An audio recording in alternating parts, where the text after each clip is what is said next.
Здравствуйте, это программа «Якутия Лайф». Меня зовут Ирина Ефимова, и сегодня мы пришли в гости к председателю правительства Якутии Андрею Тарасенко. Здравствуйте, Андрей Владимирович. Здравствуйте.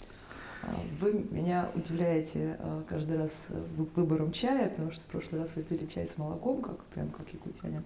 А сегодня у вас травяной чай, прям сахачай якутский. Какие еще привычки поменялись у вас за это время? Других привычек таких нету. Землянику стало очень много есть. Хорошая, вкусная, полезная ягода и интересная такая. Три года фактически, как вы стали во главе правительства республики. У вас юбилей. То есть это время такое, когда некие итоги все равно человек для себя, внутри себя подводит. Вот что самое важное удалось сделать за это время и чего не получилось? Самое главное, конечно, удалось удержать сегодня ту стабильность экономическую. Еще раз говорю, что благодарен, конечно, и нашему главе Николаю Арсению Сергеевичу, потому что он в действительности создал такую команду, которая сегодня удержала у нас территорию, ее финансовую устойчивость. И более того, мы еще и шагнули вперед значимо во всем своем развитии. Поэтому вот этот успех, он самый главный. А он складывается из различных моментов. И строительства, и развития, и планов, и так далее, и так далее. То есть и разработок. И в итоге, когда подводишь, смотришь, идем вперед. Показатели пошли по статистике. То есть там не 99, не 98, а 101, 106. То есть идет превышение и так далее. Вот пример простой даже сказать, что у нас был пакет федеральный по нацпроектам, к примеру, где-то начинали мы от 30 миллиардов, а сегодня мы уже к 70 приблизились. То есть это федеральные средства, которые вкладываются в республику, в развитие республики. Понимаете, это не шутка, такой пакет привлечь, а это работа всей команды правительства. Это работа огромная, потому что надо везде получать, участвовать, заходить. В прошлый раз мы с вами разговаривали 2 года назад. За это время многое поменялось вообще в мире, в стране, в республике. Началась военная операция специальная. Вот по объему вообще помощи, которую республика оказывает своим землякам, я много раз слышала, что ни один другой регион с таким вниманием не относится к каждому своему жителю. Вот вы почувствовали какое-то сплочение?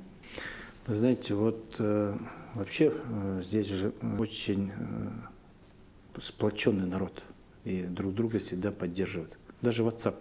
Сегодня все где-то на WhatsApp сидят и все друг другу сообщают, где там чихнули, они уже тут все на WhatsApp «будь здоров» говорят. Поэтому я хочу сказать, что и СВО, она показала, насколько сплоченный народ Якутии. И все знают, сколько в каждом регионе, где, на каком участке СВО работают, что нужно там поставить. Все друг друга поддерживают и всегда последним делятся. Потому что сколько смотришь, людей даже с Арктики собирают посылочки и говорят: ты нашим пошли, передай, пожалуйста, чтобы они чувствовали себя, что мы помним о них, и мы здесь держим за них кулачки. Вы за 3 года, то, что вы в республике живете, работаете, вы что-то поняли новое для себя, про якутян, про жителей Якутии, про народ Саха? Конечно, много интересного. Знаете, республика, она сама аграрная. И фактически здесь все зависит от того, как ты сегодня получишь запас сена, какой ты сделаешь. Это жизнь в действительности для каждого якутянина, потому что это сегодня позволяет содержать скот, ну и, соответственно, это твой жизненный такой задел. Поэтому здесь вот я смотрю, тоже учусь, как раньше обрабатывали землю, что делали.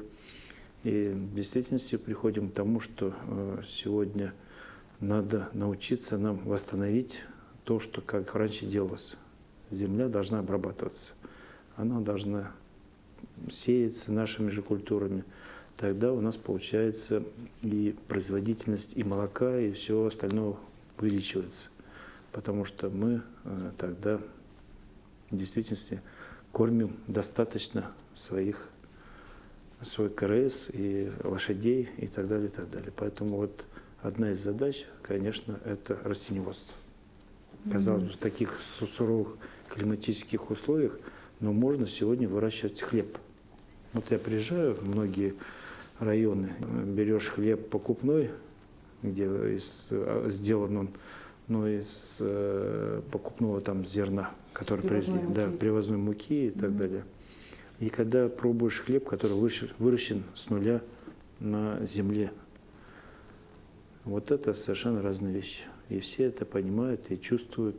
Сельское хозяйство никогда не станет рентабельным на севере. Ну, я про это много раз слышала, да, что мы его поддерживаем, развиваем ровно потому, что этим самым мы поддерживаем просто жизнь на селе, традиционный уклад и так далее. У нас любая сегодня продукция, которую мы будем выпускать в Якутии, она не рентабельна. Понимаете? То есть ее надо научиться сделать рентабельным. То есть вот даже, казалось бы, молоко. Да, если ты повезешь молоко там куда-то продавать, то у тебя завтра уже будет себестоимость ее. То есть ты ее не продашь, как Амурская область там продает, или другие сюда везут в пакетах. Мы не потянем это. А вот если мы повезем масло, к примеру, в Китай, где сегодня научились есть это масло, а у них нету этого молока, у них нету и так далее, и продать, что здесь это масло у нас сделано из растений, там, которые здесь природные, насыщены минералами и так далее, и показать это, то цена, конечно, будет рентабельна. И продажа ее будет всегда интересна. И многие сегодня москвичи и все, кто там уже попробовали когда-то наше масло, они специально заказывают только здесь его. Понимаете, и уже цена другая будет. И рентабельность его уже будет по-другому смотреться. Та же рыба. Где еще такого чира там поймаешь? Как говорят, чем севернее поймана рыба, тем она чище. Чище, жирнее, да, и так далее, и насыщеннее так далее. витаминами. А это наш плюс, это наша рентабельность. То же самое из газа сегодня можно также делать такие рентабельные продукты, там бутан, диол и так далее, которые сегодня будут в цене, вот они там до $5000 тонна стоят. И тогда транспортировка по большим расстояниям, которые мы сегодня имеем, она будет там мизер в цене этой продукции падать. Из всего делать самый хороший рентабельный продукт. Тогда будет продажа, будет интерес, и мы тогда выйдем вообще. Вот чай даже. Мы сегодня продаем чай, научились продавать Иван-чай. Нас берут, потому что все знают, что Якутия чистая. И если чай этот собран, значит там не было воздействия химии, там не было других вещей. То есть наша природа нам создает добавленную стоимость, да? Она создает цену продукта, высокорентабельность его и качество его. Мед, который мы сегодня научились и уже начинаем обрабатывать. Наши пчелы тоже никто не верил, как же пчелы будут переживать зиму и как они жить будут. Все нормально пошло. Сколько у нас нектара в этих цветах там и так далее. И когда взяли анализы этого меда, он по своим акцидентам там и так далее составляющим превышает просто астрономические всякие показатели. Когда привезли пыльцу, показали тем же бурятам и в Татарстан, они говорят, где вы такую пыльцу собрали? Вот им говорят, там. Мы к вам едем, говорит. потому что такого состава никто не ожидал. Республика показывает экономический, промышленный рост, да, хотя, казалось бы, вот в период санкций там все должно быть вообще по-другому. Все правильно. В чем вообще? Да, вот смотрите, у нас же как секрет? Государство так постоянно попадает в какую-то такую петлю, в кризис там и так далее. То есть мы проходим ее, пролетаем, идем дальше, уверенно развитие своей всей страны. Ну тоже так же мы и в республике. Помните, происходили такие подъемы цены, там курс доллара там хватался, когда все сахар скупали и так далее. У нас своевременно мы сделали хороший запас. И наша республика не увидела вот этого перехода или, как говорят, вот этого отсутствия продукта какого-то и так далее. Мы прошли спокойно все вот эти вещи, потому что вовремя, своевременно все спрогнозировали, сделали запасы и прошли. Ну, тоже так же и промышленность сегодня у нас развитие идет. То есть уголь у нас как сующийся, у нас особый уголь. Такого угля нету в мире нигде. То есть всегда цена будет высока, потому что он используется в металлопрокате. И он востребован. То есть мы себя гарантировали таким составляющим природным, который у нас наделили в наших климатических условиях. Алмазы. То же самое. Есть кто добывает, где-то там делают его. Ну, опять-таки, природа сделала так, что у нас в республике это есть. Тоже всегда востребованность есть. Ну, бывают скачки, бывает там сегодня меньше продается, но в целом стабильность, она присуща. То есть всегда будет потребность в этом алмазе. Газ. То же самое. У нас составляющая газа, сегодня если брать спектр его анализа газа, он настолько жирный, в нем столько составляющих, там, начиная от гелия и кончая там ксенона и так далее, и так далее. То есть все составляющие, которые сегодня можно спокойно в газохимии его использовать и делать. Вот мы тоже шаг за шагом сегодня постепенно его восстанавливаем, делаем. Мы внутри сегодня снабжены всем, но только надо умело работать и использовать это.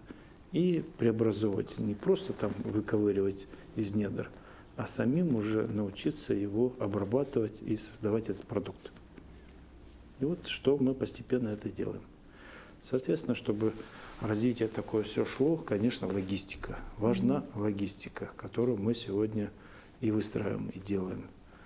То есть связь со всем миром через нас должна быть определенная какая-то. Вот мы почему говорим, что и порт важен нам, и река важна нам, чтобы река работала. И у нас же 5 рек таких судоходных, сильных, которым надо нам тоже приводить порядок. Самое главное, конечно, это обеспечить жизнедеятельность и для жизни человека здесь.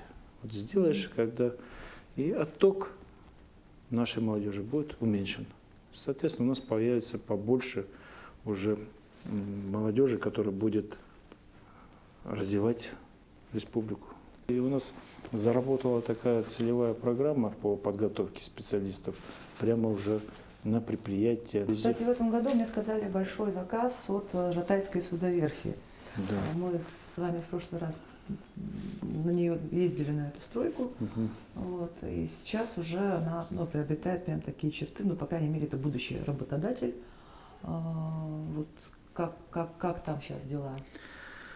Ну вот сегодня Когда мы ее сегодня, вот, конечно, коснулась немножко и Жатая, потому что пришлось оборудование таким долгим и сложным путем закупать и доставать, и цена, соответственно, поменялась и так далее. Ну вот у нас глава республики обратился к президенту, попросил, говорит, давайте передайте акции к нам, и мы здесь ее уже сами будем управлять, потому что система управления, когда вот у нас 19%, а все остальное в Москве, ну тяжело. Потому что любой скачок, любое там движение, надо собирать себе директоров, там, ехать в Москву, там, доказывать, показывать, и иногда бывают отказы. Поэтому она сдерживается, и растягиваться во времени. Сегодня решение принято президентом, он нам отдает полностью весь пакет акций для управления, уже, чтобы мы здесь в республике его уже сами контролировали, делали. Вот сейчас идет оформление. Соответственно, мы уже сегодня заложили сумму огромную, около миллиарда, на покупку оборудования. Уже начинаем закупать его. Первые там 1/3 оборудования уже прибыло, уже устанавливаем, делаем. И мы так думаем, что уже в 2024 году уже первую закладку судна начнем делать. То есть... И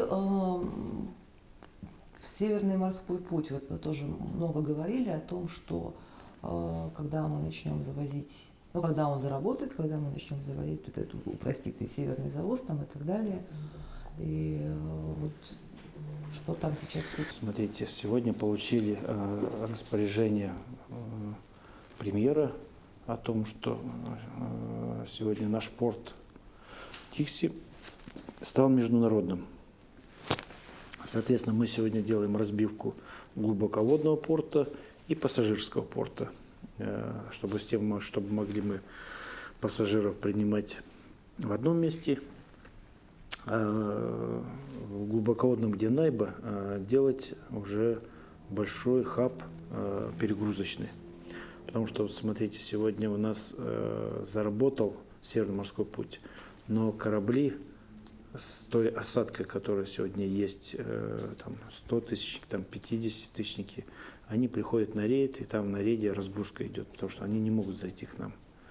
Поэтому мы иногда и пролетаем, как говорят, в каких-то субсидиях по использованию вот этих вот кораблей больших, которые сегодня субсидируются. То есть сегодня мы вынуждены и должны делать сегодня свой спорт глубоководный, чтобы эти суда могли зайти. Заходя сюда, у нас сразу же себестоимость продукции по логистике падает резко, потому что это самый короткий путь, самый быстрый, потому что сегодня мы везем, к примеру, железной дорогой, автомобильной дорогой очень много груза. И вы знаете, какая-то зависимость, то есть по несколько дней едут люди. Груз страдает, время проходит очень много, а железная дорога вообще сейчас сегодня вся на восток идет. И порой даже продукты питания сюда завезти, там приходится по 3 месяца дергивать эти вагоны, чтобы сюда прийти. А так мы по Северному морскому пути бы быстро все это доставляли, и уже независимости такой были, и находились от этой железной дороги и все остальное. Ну, вот этот вот порт Тикси-2, который в Найбе, Да.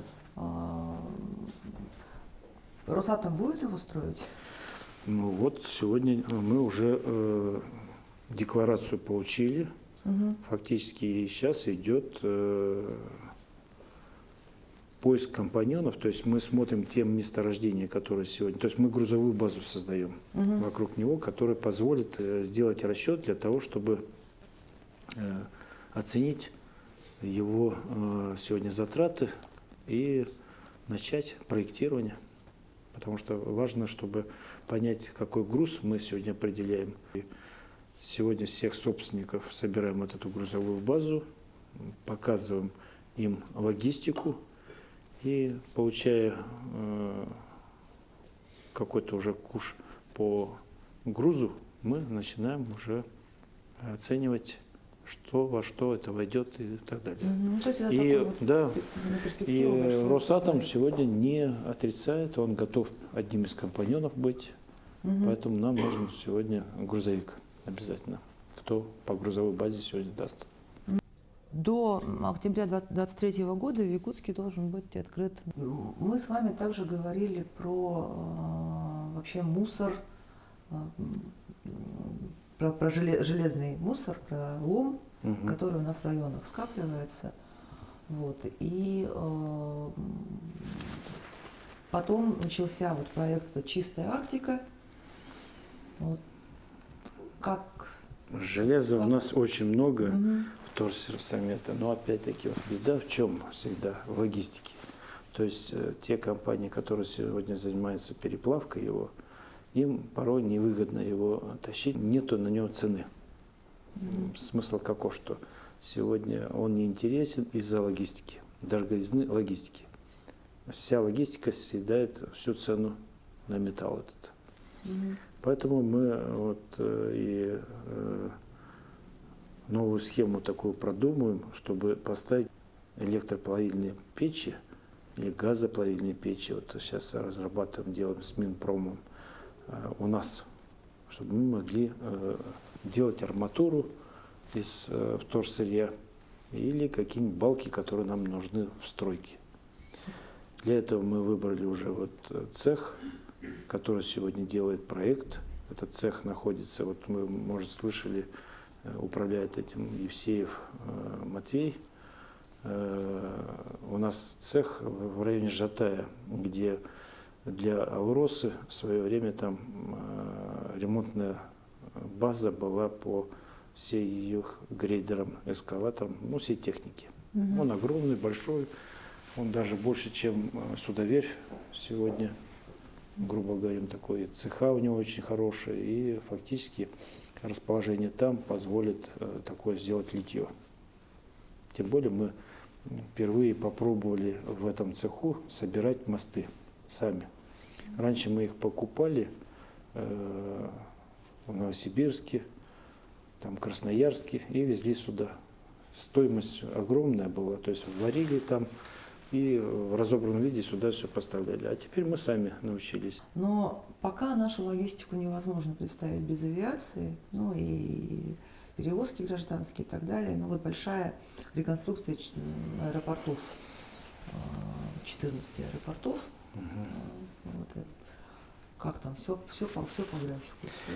Да, вот смотрите, мы в действительности программу такую вот глава республики пробил. Я скажу, что вот для республики огромное дело сделал, потому что он пробил ремонт взлетных полос.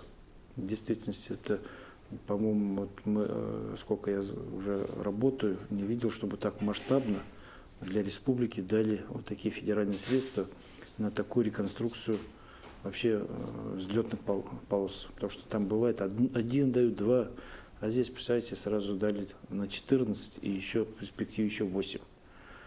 И еще мы выбили еще сейчас там 8. 14 вот эти, которые сегодня уже сдаются в 2023 году. И у нас остается 4 мирные Алекнюс, которые мы перенесли из-за подрядчика, но полосу мы сделали при этом. Посадка идет в Алекнюсе спокойно, но остались там поворотники, которые необходимо и привокзально доделать. Ну, все, жизнь бывает, потому что многие банкротятся, многие там не выполняют своих обязательств, вот на что мы иногда попадаем, ничего не сделаешь, это жизнь, поэтому все бывает в жизни. Но главное, что нашли, опять-таки, восстановили все эти средства, и все это будет закончено и сделано. И на очереди также вот ведем переговоры Усть-Куйга сегодня, потому что атомная станция, если там будет построена, соответственно, хотелось бы, чтобы там уже и цивильность была, и прилететь можно было, потому что огромный такой в развитии регион получается, район, и, соответственно, и дорогу, которую до Найбы будем делать, Усть-Куйга-Найба и так далее, потому что грузы пойдут под строительство атомной станции. Вот эта вся логистика, опять-таки, тоже в перспективе, в развитии очень здорово. Ну, кстати, о перелетах. Вы в начале года приняли неожиданное такое решение, запретили большей части чиновников пользоваться вип-залами, бизнес-классом летать. Ну да, было, это уже история, осталась она позади, потому что все привыкли, все нормально. Я выхожу всегда, никаких проблем нет, выходишь, как все. В зале ждешь самолет, вот в Москве сидишь со всеми нашими гражданами также. То есть вы сами тоже? Да, я сам также летаю всегда и стою в очереди обычно там, как все, никакими не пользуюсь там правами там. Ничего тут страшного, наоборот, поближе к людям будет. А бывает так, что вам кто-то вас узнает, подходит, какие-то проблемы свои пытается? Конечно, мы же с самолетом одним летаем. Подходят, здороваются, разговаривают, показывают, говорят там трудности, какие встречались и так далее, и так далее. И даже фотографируемся. Ну, мы все равно малой авиации очень много сегодня говорим, что очень важно для нас, для Якутии, малая авиация.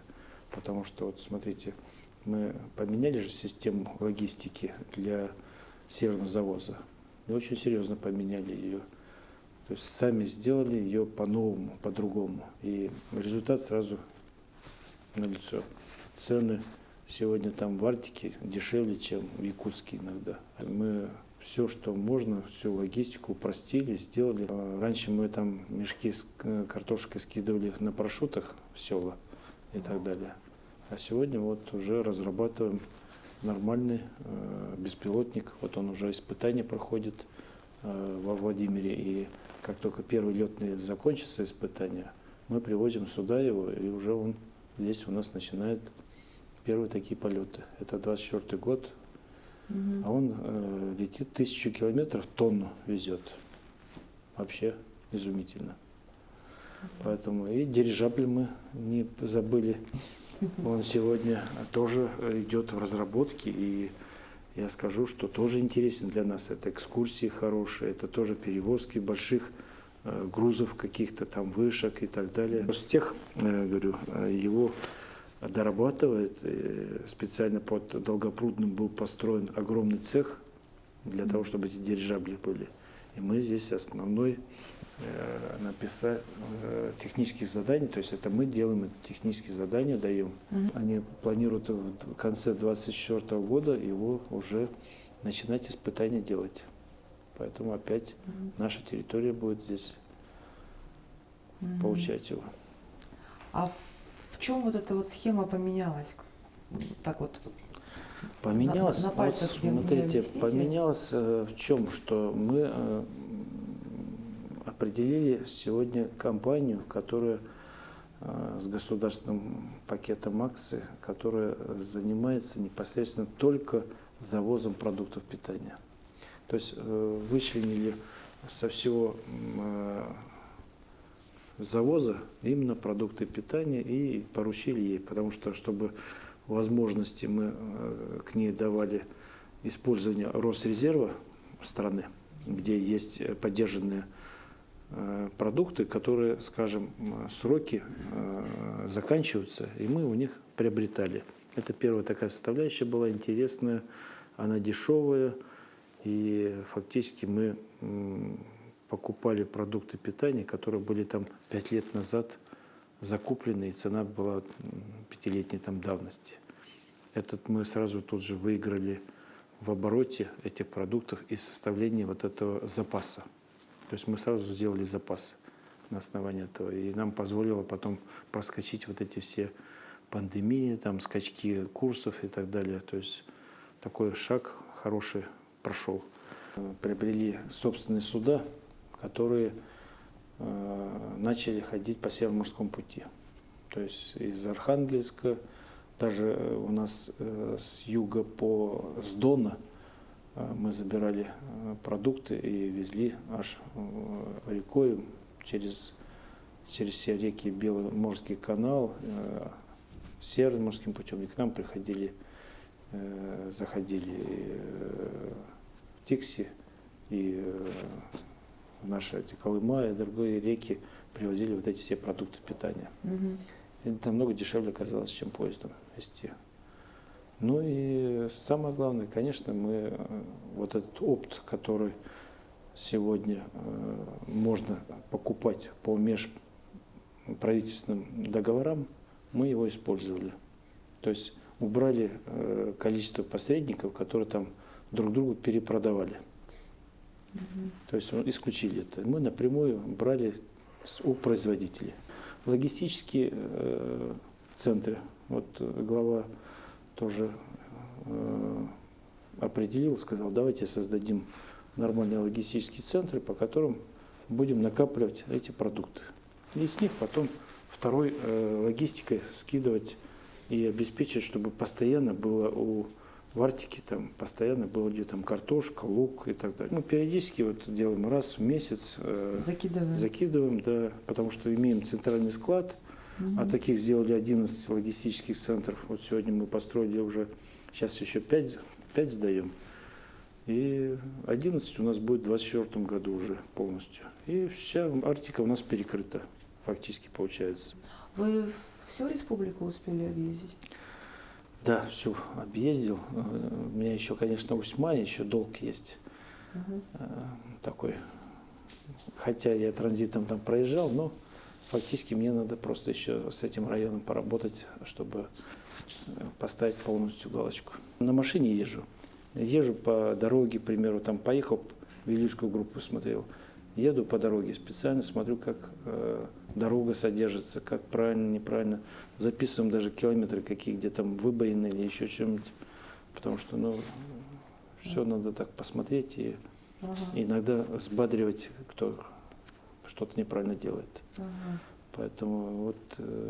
Параллельную инспекцию дорог проводите? Да, делаем, потому что, у нас, собственно, как говорят, в шкуре все чувствуешь, как люди едут, или ругаются, или не ругаются, потому что сам тоже подпрыгиваешь, вот совсем плохо стало. А вот если бы у вас спросили, какие там 3 или 5 районов надо посетить, чтобы вот понять, как устроена Якутия? Сами вот так вот ездим, берем, чтобы понять сегодня, что происходит в Заречье. Это Чурапча, там Татинский, Амга, Мегин-Кангаласский, вот это как бы группа.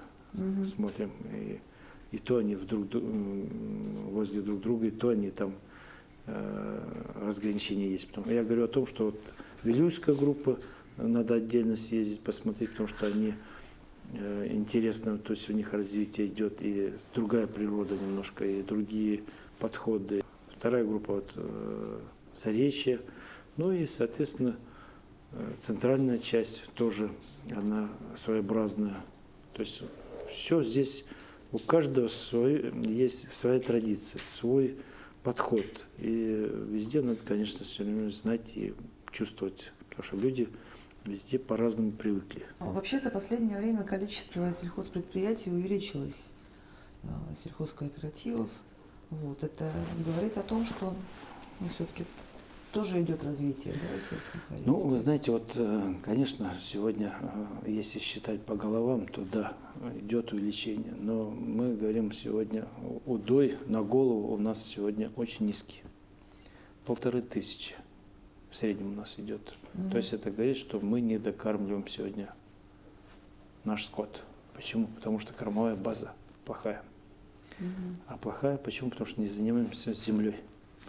Не ухаживаем за землей. То есть разучились немножко работать с землей. Поэтому вот сегодня задача, и я вот сейчас ездил по указанию главы тоже смотрел. Задача, главное, качество сегодня сделать кормов. Поэтому мы строим комбикормовый завод. Вот сейчас в экспертизу заходим, уже все, завода вышли на полную такую прямую. Свой будет комбикормовый завод. А где он будет? А он будет в Хатасах там у нас. Дело. И главное, чтобы мы сегодня качественно научились создавать корма, то есть выращивать. Потому что можно сегодня, вот я ездил в институт, у нас целый есть по земледелию и растениеводству, который дает перспективные, хорошие, он находится в Хатасах. Земля у него находится там и так далее, экспериментальная.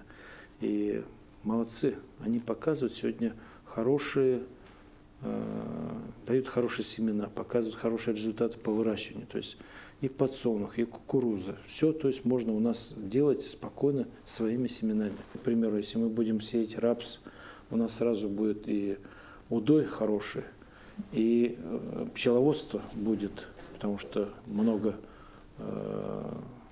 меда на рапсе можно взять. И еще масло рапсовое можно сделать и делать. То есть свое масло еще появится. Казалось бы, мы не Краснодарский край, а уже мы можем иметь даже рапсовое масло.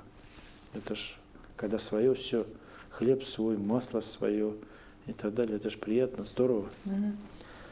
Вот эта вот задача сегодня поставлена номер 1, чтобы мы начали качеством заниматься. И когда пойдет качество, тогда пойдет и экономика. Потому что мы уже и делаем и птицепроизводство. И вот мы там, говорил, помните, я там, что гусей делать, Да, все, да. пошли. Вы не поверите, вот все благодарят, которые сегодня начали гусями заниматься, там курами заниматься.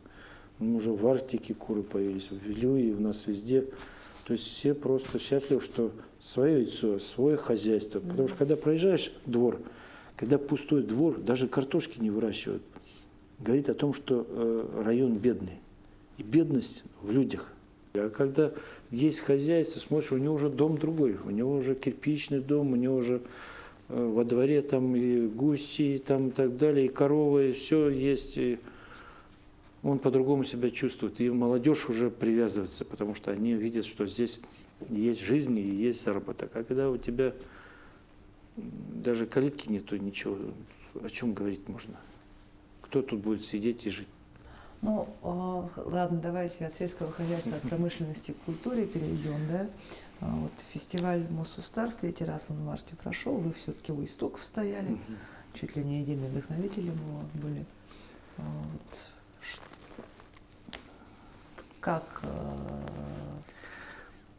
Как вам вообще воплощение идеи? Вот да, смотрите, вот уже... мы в действительности, вот это первый раз, когда мы Мосустар делали, у нас делала Москва его фактически, то есть все были приглашенные, то есть и свет, и съемку и так далее, то есть все полностью они выполняли.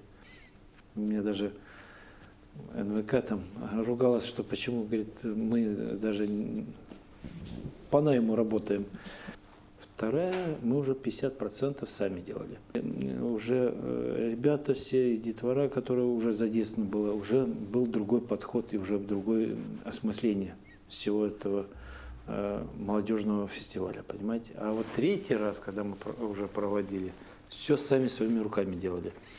И больше нам удалось молодежи привлечь. А когда уже по трекам, по всем мы смотрели, что происходит и какая битва и борьба идет среди всей молодежи по любой там, то ли гимнастика, там, то ли спортивные, то ли там танцы, то ли еще что-то, то ли даже рисование, IT, то есть во всех там треках, то был потрясен, что когда сами делают, они тематику сами задали правильно, то есть правильный выбор того трека, который им нужен. Ну и где-то так поднаправляли их в этой части, но интерес произошел очень глобальный и хороший.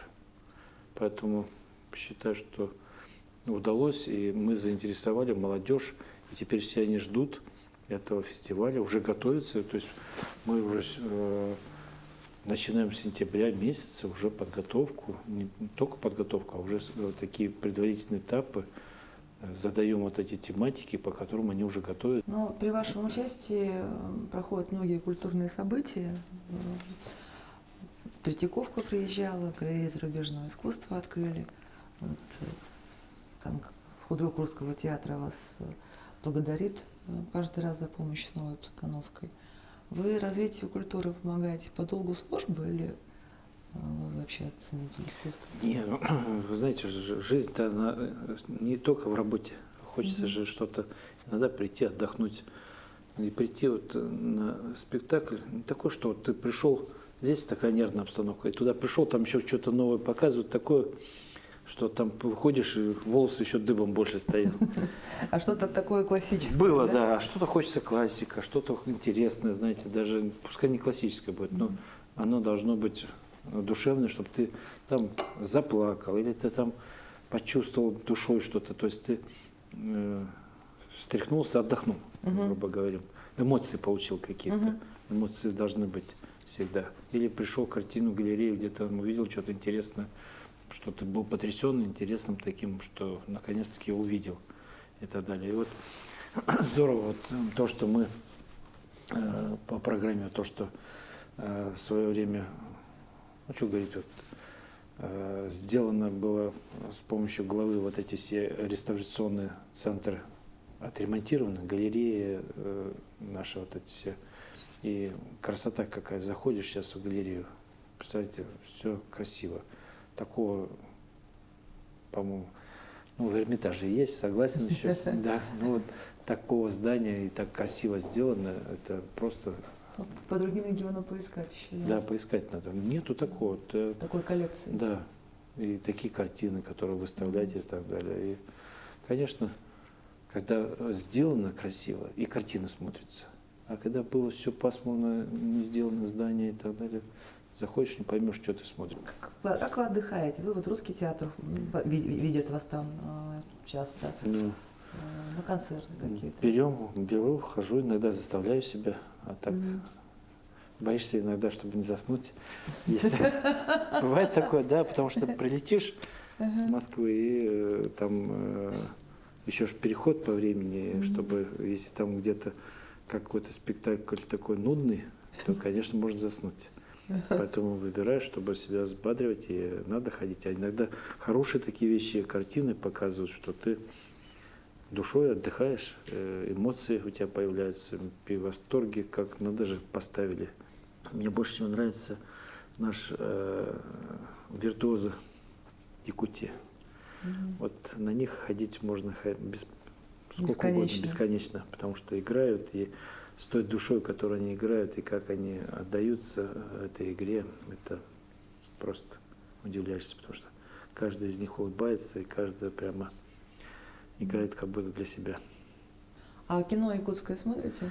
Смотрели какое-нибудь? Да, смотрел, по «Снайпера» смотрел. Ну,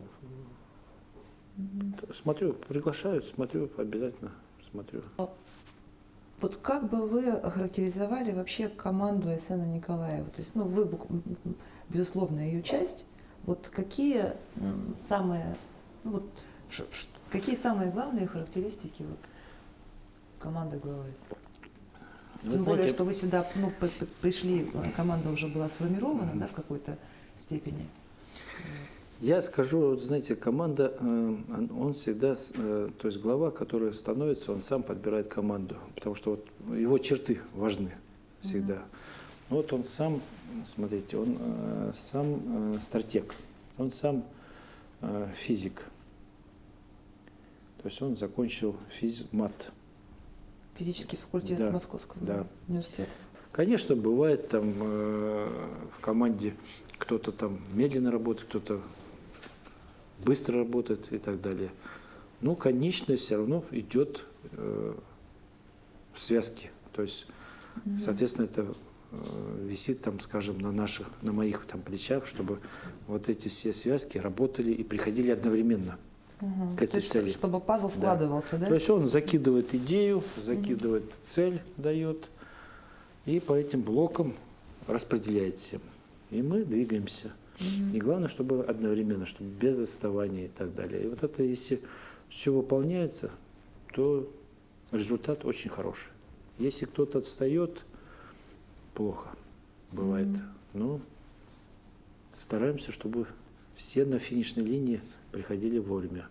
Поэтому показатели каждого сегодня важны, от каждого зависит и в команде. Это работа. Как бы вы представили Якутию там даже, ну, не через 5, не через 10, а вот через 30, через 50 лет? Я думаю, тут я представил, что я еду на быстром каком-то поезде скоростном до Тикси. Понимаете? И понимаю, что мне всего лишь доехать за 2 часа, и там уже в Тикси. Из Якутска? Да. Лайнеры международные различные летают, и корабли, и речной вокзал красивый, и город без пыли. Самое главное, вот я хотел бы увидеть город без пыли, потому что идешь, пыляка, конечно, стоит серьезная. И вот надо нам научиться содержать город, чтобы он был действительно красивый и хороший, и зеленый. Вот это вот хотелось бы увидеть. Лучший город в мире на вечной мерзлоте без пыли. Да. Да. Спасибо вам большое.